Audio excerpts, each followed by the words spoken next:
So the whole earth was starting to be overrun with polytheism, and the idea of godhood was degraded in the minds of men. Time for some good news.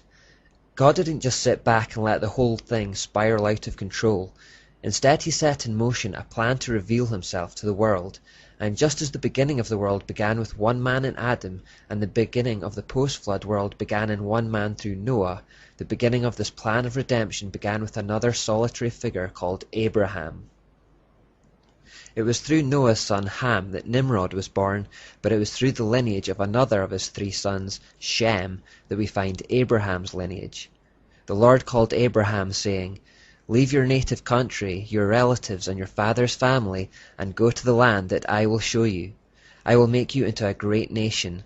I will bless you and make you famous, and you will be a blessing to others. I will bless those who bless you, and curse those who treat you with contempt. All the families on earth will be blessed through you."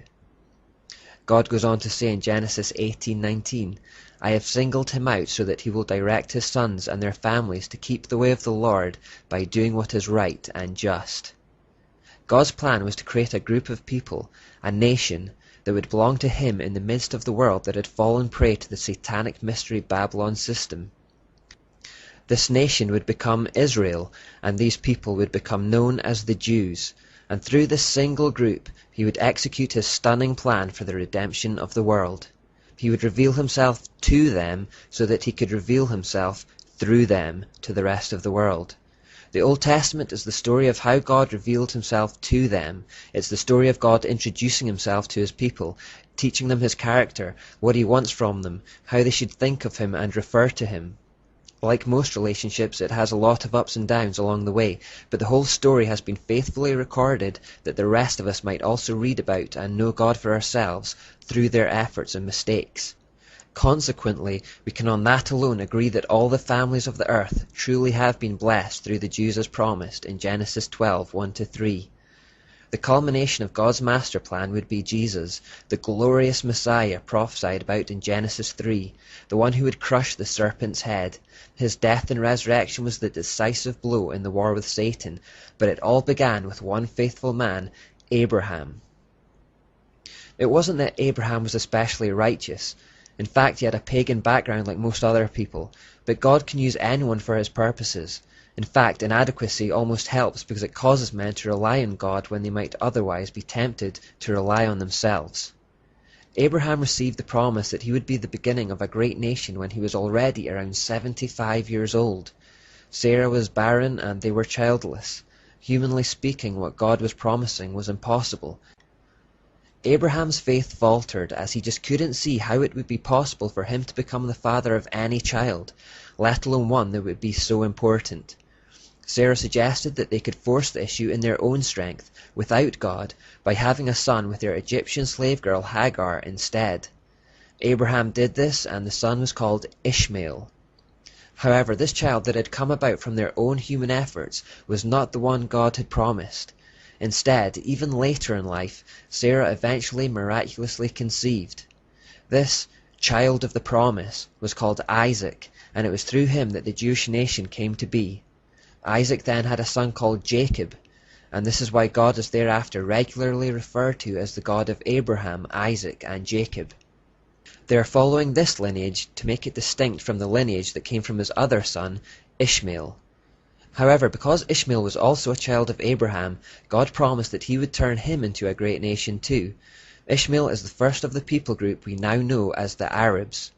God said, "Isaac is the son through whom your descendants will be counted, but I will also make a nation of the descendants of Hagar's son, because he is your son too."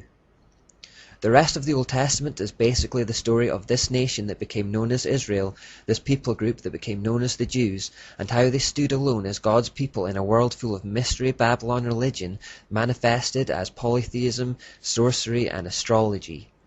They were often persecuted, attacked, enslaved, driven out from their land, but God revealed himself to them and through them to the world.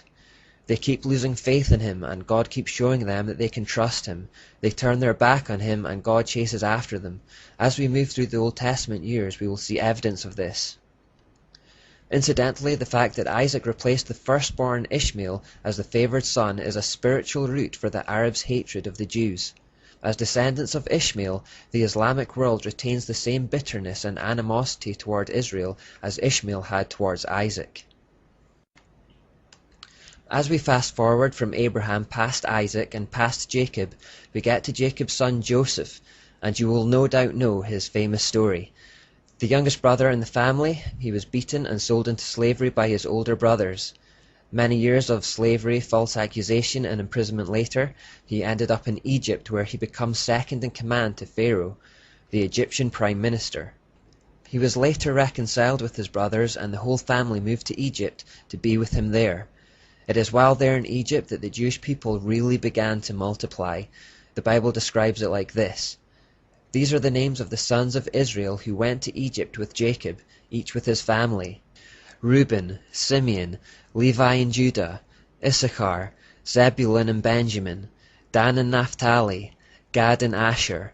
The descendants of Jacob numbered 70 in all. Joseph was already in Egypt." Now Joseph and all his brothers and all that generation died, but the Israelites were fruitful and multiplied greatly and became exceedingly numerous, so that the land was filled with them. So just 70 went to Egypt, but before long they were multiplying and filling the land. After some 400 years of multiplication, the memory of Joseph and that generation disappeared, and the Egyptian Pharaoh began to fear that the Jews were becoming too numerous. He regarded them as a threat to national security, and imagined that if they were ever to make war against their hosts, it would cause a big problem. From this paranoia, he decided to oppress them with forced labor, with the idea of keeping the numbers down.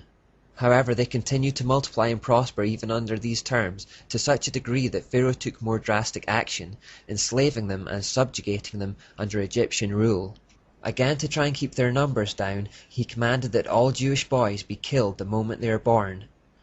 At this point, God stepped in by calling Moses to lead his people out of Egypt, through the desert, and into the freedom of a promised land flowing with milk and honey. Pharaoh, as you'll know, dug his heels in and refused to let God's people go. In response to this stubbornness, God sent 10 plagues. Now, lest you think we're getting off track here, it's important to realize that these plagues were not arbitrary. They were in fact direct attacks on the false gods that had originated in Babylon.